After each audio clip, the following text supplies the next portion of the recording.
C'est Thierry Wilmark, le patron des patrons bruxellois que l'on emmène en balade aujourd'hui dans notre tram. Et comme d'habitude, on a pas mal de questions à lui poser.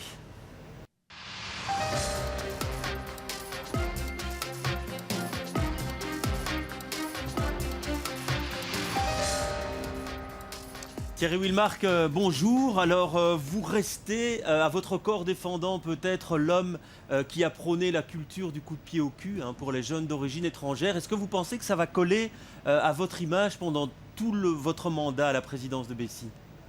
Non, je ne pense pas. Moi, je considère cela comme un fait divers et une forme d'expression qui n'a pas été appréciée, et ce que je pouvais comprendre. Mais depuis, j'ai pris des contacts, j'ai été sur le terrain, j'ai rencontré davantage de personnes dans l'enseignement, du monde de l'insertion sociale, le monde également issu de cette communauté maghrébine pour en parler. Et aujourd'hui, chez Bessy, nous travaillons à l'élaboration d'un livre blanc sur la discrimination. Mais la discrimination dans sa forme la plus large. Parce que ça va aussi bien de la discrimination à l'embauche de gens issus de communautés particulières que hommes-femmes, etc. Alors on va avoir l'occasion d'en parler, mais avant ça, je vais vous proposer de répondre à une autre question que vous allez découvrir tout de suite. La voici. Les entreprises renaclent à engager des jeunes sans expérience et se débarrassent sans scrupule de travailleurs âgés parce qu'ils coûtent trop cher. Pourquoi ne faites-vous pas preuve de plus de responsabilité dans la lutte contre le chômage? C'est vrai que ça reste un des points essentiels des gouvernements, c'est lutter contre le chômage. Et la responsabilité des entreprises là-dedans, où se situe-t-elle? Est-ce qu'elles prennent assez de responsabilités? Nous sommes dans un modèle de société de consommation où le consommateur lui-même fait une pression énorme sur les prix qu'il est prêt à payer. Et donc, ça a un effet de domino sur toute la chaîne de production. Parce qu'il est évident qu'une entreprise cherche dès lors à rendre des services ou produire des produits moins chers qu'auparavant. Et ce n'est malheureusement possible qu'en accroissant la productivité. Et la productivité nécessite dès lors, on le voit, donc c'est inexorable, ça va continuer. On remplace l'homme par des machines. Je ne veux pas, et je me rends compte que nous vivons là avec une difficulté d'ordre social pour laquelle il n'y a pas une réponse facile à apporter. Mais des dactylos, ça a disparu. Vous-même, vous faites vos rapports sur votre propre PC. Dans le temps, vous auriez dicté un texte, quelqu'un l'aurait retranscrit, etc. Oui. Donc il y a tous des métiers qui disparaissent, etc., qui dans le temps permettaient de donner du travail aussi à des personnes bien moins qualifiées. Justement, il y a une demande des gouvernements, bruxellois en particulier, une demande aux entreprises de créer de l'emploi peu qualifié. Vous demandez un abaissement des charges sociales. Est-ce que vous êtes prêt à dire banco, si on baisse les charges sociales sur les emplois, nous on s'engage à créer de l'emploi peu qualifié? Mais l'emploi ne se décrète pas. L'emploi ne vient que d'un jeu dans l'offre et la demande. Si une demande de service va s'accroître, vous allez pouvoir créer de l'emploi. Mais encore, ce n'est pas n'importe quel emploi.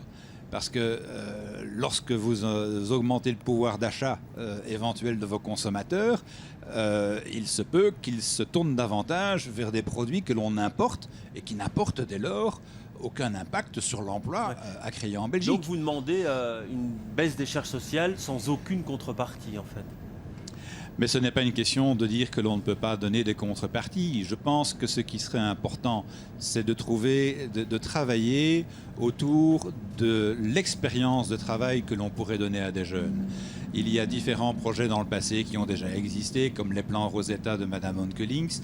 Ce sont des idées chaque fois louables de au moins donner l'expérience à un jeune d'avoir un contact avec le monde de l'entreprise, de lui donner goût, de l'aider à s'orienter dans le choix d'un métier éventuel, voire de lui ouvrir les yeux sur l'importance éventuellement de compléter ses études et sa formation.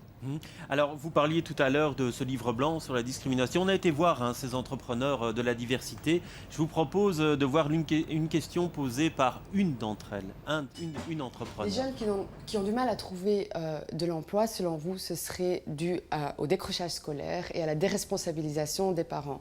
Or, selon plusieurs études, on voit que même des jeunes ayant mené des études universitaires ont beaucoup de mal à trouver de l'emploi et quand ils en trouvent, ils sont précaires et ils sont tout autant discriminés sur le marché de l'emploi. Alors ma question, c'est que comptez-vous faire concrètement pour cela ? J'aurais une autre petite question, c'est concernant la représentativité au sein du BESI. Qu'allez-vous faire pour que des gens comme moi ont envie de s'affilier à la BESI et se sentent représentés par la BESI ? Alors sur la première question, en termes, là vous parlez d'un livre blanc, on ne sera pas beaucoup plus avancé quand il y aura ce livre blanc. Concrètement, à quoi peuvent s'engager les entreprises pour lutter contre cette discrimination à l'embauche ? Je crois qu'effectivement, il y a des entreprises qui font de la discrimination à l'embauche et là, nous devons effectivement continuer à taper sur le clou qu'à qualification égale, ma foi, il ne faut pas hésiter. Mais on le fait depuis longtemps, pourquoi ça ne fonctionne pas en fait ça ? Ouais, écoutez, moi je ne sais pas changer les gens comme ça du jour au lendemain. Vous pouvez me le demander, qu'est-ce que je peux faire ? Moi je ne peux que continuer de dire que c'est injuste et de continuer à communiquer là-dessus et d'inviter les patrons d'entreprise à effectivement être ouverts à l'embauche. Dans ma propre entreprise, nous sommes ouverts à cette embauche et nous le voyons, ça marche très bien. Et pourquoi ne sont-ils pas en fait les patrons ? Quand vous leur en parlez ouvertement, pourquoi ne sont-ils pas ouverts à ces engagements ? Mais pourquoi est-ce que les Turcs n'engagent pas de Marocains quand ils sont dans leur propre société ? Pourquoi est-ce que les Polonais n'engagent pas d'Italiens quand ils sont dans leur propre société ? Je pense que c'est la crainte de la nature humaine. La nature humaine s'associe facilement à ce qu'elle aime et ce qu'elle connaît. Et donc, quand on a une appréhension d'un monde que l'on ne connaît pas, il y a éventuellement une peur ou une crainte et une non-volonté de vouloir s'ouvrir à Et donc à passer par les quotas, ça vous semblerait une solution ? Il faudrait pouvoir en parler. C'est quelque chose qu'il ne faut pas rejeter, mais il faut faire très attention à ce que les quotas ne vous amènent pas dans une situation inverse et que ceux qui ne sont pas bénéficiaires du quota ne deviennent les victimes à ce moment-là à l'embauche. Donc vous dites oui, pourquoi pas quoi ? Je suis ouvert, absolument. Et vos membres, qu'en pensent-ils selon vous ? Mais je pense que nos membres, d'une manière générale, sont ouverts à ce débat. Cela dit, vous pouvez avoir une expression en tant que membre dans une fédération et une fois que vous vous retirez dans vos propres quartiers, d'avoir une autre opinion. Alors, cela une se question vérifie aussi aussi. Que Rachida Aziz posait, c'est la question de la représentativité dans BESI. Pourquoi n'y a-t-il pas plus de membres issus de la diversité chez BESI ? Mais nous avons un grand nombre de membres issus de la diversité chez BESI, donc ça c'est une mauvaise information. Et cette représentativité, elle est tout à fait, établie avec le poids qu'elle mérite, parce qu'elle est représentée aussi au sein du conseil d'administration de BESI. Ouais, un entrepreneur sur deux est d'origine étrangère, c'est pas le cas, j'imagine, dans le conseil d'administration de BESI. Mais vous pouvez évidemment dire qu'un administrateur sur deux n'est probablement pas d'origine de la communauté maghrébine. Ça, c'est si vous prenez le critère du nombre d'entreprises. Mais si vous prenez le critère de la valeur ajoutée, vous arrivez à des ratios tout à fait différents. Et si vous prenez le ratio de la création d'emplois et du nombre d'emplois représentés par certaines entreprises, c'est encore un autre ratio aussi. Donc, la représentativité au sein d'un conseil d'entreprise n'est pas uniquement liée au nombre de personnes qui ont une entreprise. Allez, on passe à la question suivante. La voici, les entreprises sont des machines à fabriquer des emplois précaires. Une génération de stagiaires, de contrats bancals, de CDD à répétition. Mesurez-vous les difficultés que cela entraîne ? C'est vrai qu'on a l'impression que maintenant, dans les entreprises, parfois, il y a une culture de la précarité en termes de contrat de travail. Et ce n'est pas propre à la Belgique, hein, c'est propre au monde occidental, et où effectivement on se retrouve avec un phénomène démographique de ce que l'on appelle le papy boom aujourd'hui, génération du baby boom de l'après-deuxième guerre mondiale.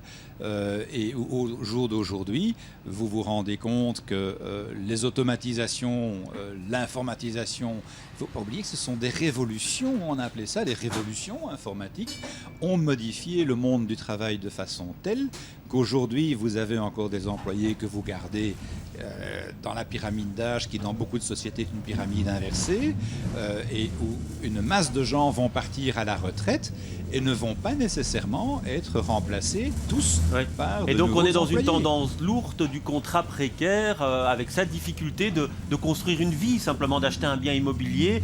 Ça ne va pas changer, à vous entendre ça, Monsieur Wilmark. Ça ne va pas changer à court terme. Il arrivera, je dirais, dans le déplacement du cycle, où vous avez ce cycle d'une masse de gens qui vont partir à la pension, où on indique qu'il y a tout le secteur des maisons de repos, des maisons d'accueil pour personnes plus âgées qui va connaître un boom. Il manque de lits face à la demande démographique à laquelle nous sommes exposés. Et si vous faites une perspective à plus de 20 ans ou à plus de 30 ans, lorsque tous ces gens seront décédés, la courbe de natalité ne fait pas qu'il y ait un deuxième boom. Et vous, dans 30 ans, vous allez vous tomber face à une crise où des maisons de repos seront vides parce qu'il n'y aura plus de candidats. Donc, par rapport à l'emploi, si vous prenez cette perspective devant vous par rapport à l'emploi, vous faites face pour le moment à un cycle effectivement difficile, qui est dans sa partie difficile, mais qui petit à petit avec les années, à mon sens, va s'améliorer et finira par stabiliser les emplois. Parce que la demande sera là et il y aura moins d'offres de demandeurs d'emploi. Alors on passe tout de suite à l'autre question, si vous le voulez bien, on la regarde tout de suite.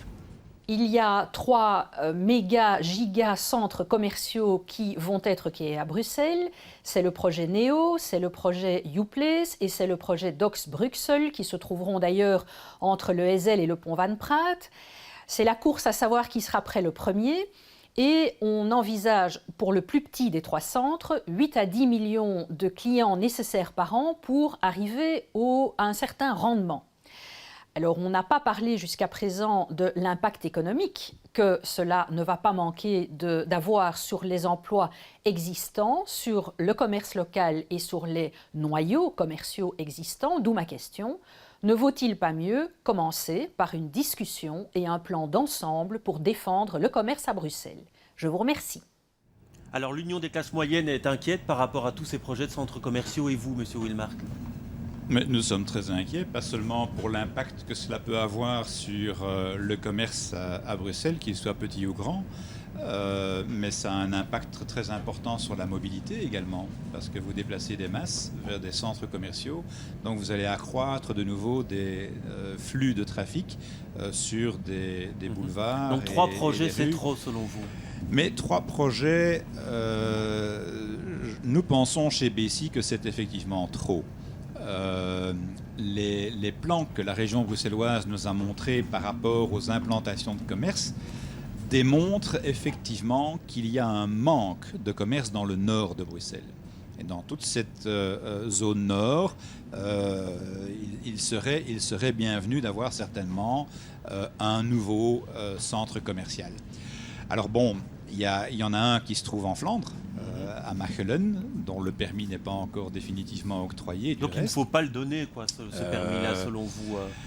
Nous n'y sommes pas favorables, non. Nous n'y sommes pas favorables.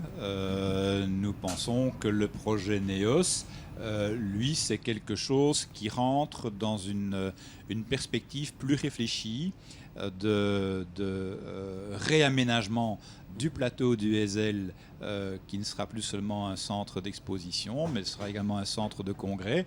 Il faudra encore voir comment on va financer le stade de football. Il faudra réaménager des parkings. Mais un centre commercial dans cette zone-là et situé géographiquement à cet endroit-là peut se justifier.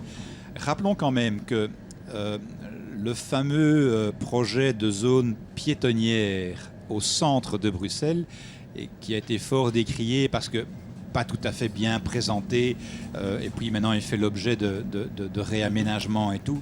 Donc il restera malgré tout accessible en voiture également. Les commerçants et les propriétaires immobiliers auront un jeu à jouer là-dedans aussi.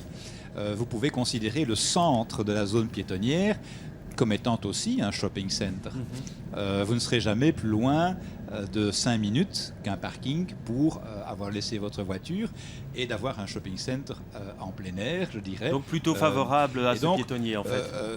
Nous sommes plutôt favorables à ce piétonnier, moyennant des conditions que nous avons émises auprès du pouvoir bruxellois. Allez, on passe tout de suite à une autre question sur l'entrepreneuriat maintenant. L'internationalisation de Bruxelles est une réalité concrète qu'il faut poursuivre et renforcer. Il y a certes une attractivité de la région vis-à-vis des compétences expatriées qui s'installent en Belgique. Ma question est la suivante, que peuvent faire les entreprises dont vous êtes le représentant pour également développer au mieux le recrutement au sein des populations d'origine immigrée, issues de la diversité, qui recèlent également de nombreuses compétences et qui participent d'une certaine façon aussi à l'internationalisation de Bruxelles? Alors vous avez déjà répondu en partie pour le lobbying que vous faites auprès des entrepreneurs, mais est-ce qu'il ne manque pas, et pour l'entrepreneuriat en général, est-ce qu'il ne manque pas certaines choses en termes de financement, en termes d'accès au réseau, de conseils pour éviter les faillites? Je crois qu'en termes de conseils, chez Bessie, vous trouvez déjà une multitude d'outils de formation que l'on donne aux jeunes entrepreneurs pour les accompagner dans leurs défis. Mais l'accès au financement reste problématique. En ce qui concerne le financement, c'est pas seulement pour ces types de sociétés-là, c'est pour toutes les sociétés qui a des problèmes de financement. Je veux dire pour toutes les sociétés qui démarrent. Et très souvent, pour des sociétés qui démarrent, le financement, c'est pas uniquement un capital de départ qu'il faut également prévoir suffisamment pour gérer son fonds de roulement. J'aime toujours donner l'exemple du jeune commerçant qui démarre. Il dit je vais vendre autant, je dois acheter autant pour pouvoir le vendre. Oui, mais il faut aussi acheter pour remplir son magasin.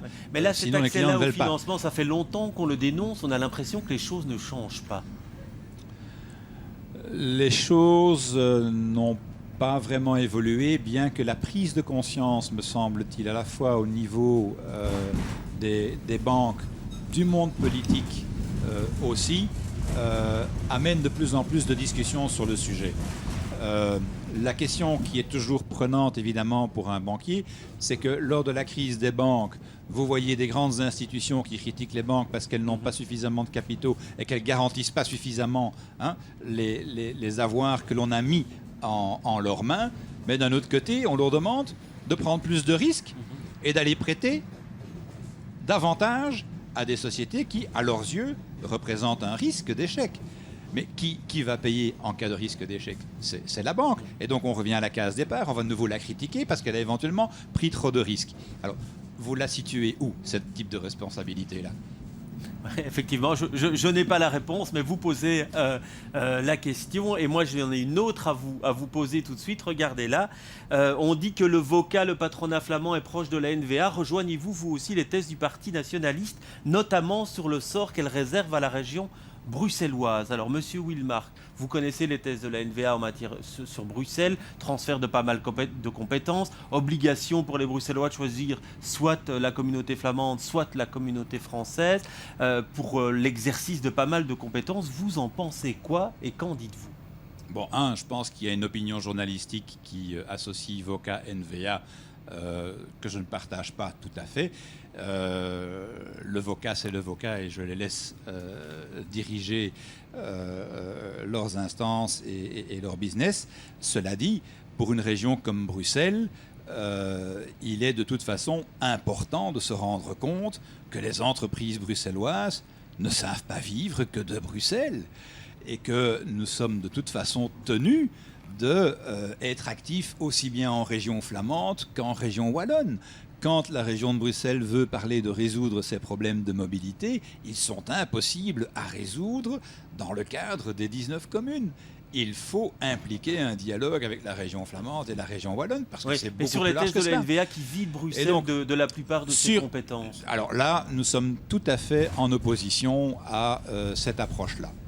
Il y a démocratiquement des choix qui ont été faits nous avons élu des représentants politiques qui ont décidé de régionaliser ce pays en donnant des responsabilités et un cadre légal à 3 régions dans ce pays. Et donc, nous, en tant qu'entreprise à Bruxelles et plus particulièrement ici, nous tenons à respecter ce cadre politique et nous travaillons dans ce cadre bien particulier d'une région à part entière. Ouais. Alors, il reste moins d'une minute. C'est bientôt les élections. Est-ce que vous avez des craintes que le résultat de ces élections nous pousse dans une crise de plus de 500 jours, comme ça a été le cas en 2010 ? Est-ce que ça vous fait peur aujourd'hui ? Mais la Belgique est caractérisée par un nombre de partis importants et donc il n'est jamais facile de créer une majorité puisqu'elle nécessite des négociations où chaque parti souhaite marquer de son empreinte. Mais qu'est-ce que les entreprises veulent faire passer comme message maintenant par rapport à ça ? Les entreprises souhaitent avoir un gouvernement le plus vite possible en place et qui reste conscient que la situation économique reste précaire. Nous sommes dans une situation qui est bien meilleure qu'en 2008, mais l'équilibre est fragile. Et donc, il est important pour le monde des entreprises d'avoir une stabilité politique. Très bien, merci Monsieur Wilmark d'avoir fait cette petite balade avec nous en tram. Elle a été un petit peu courte parce qu'on avait encore beaucoup de choses à vous demander. Merci en tout cas d'avoir été des nôtres et moi je vous retrouve dans quelques semaines avec des responsables politiques pour évoquer cette campagne électorale et les thèmes de la campagne. Merci à tous, à bientôt, portez-vous bien. Merci.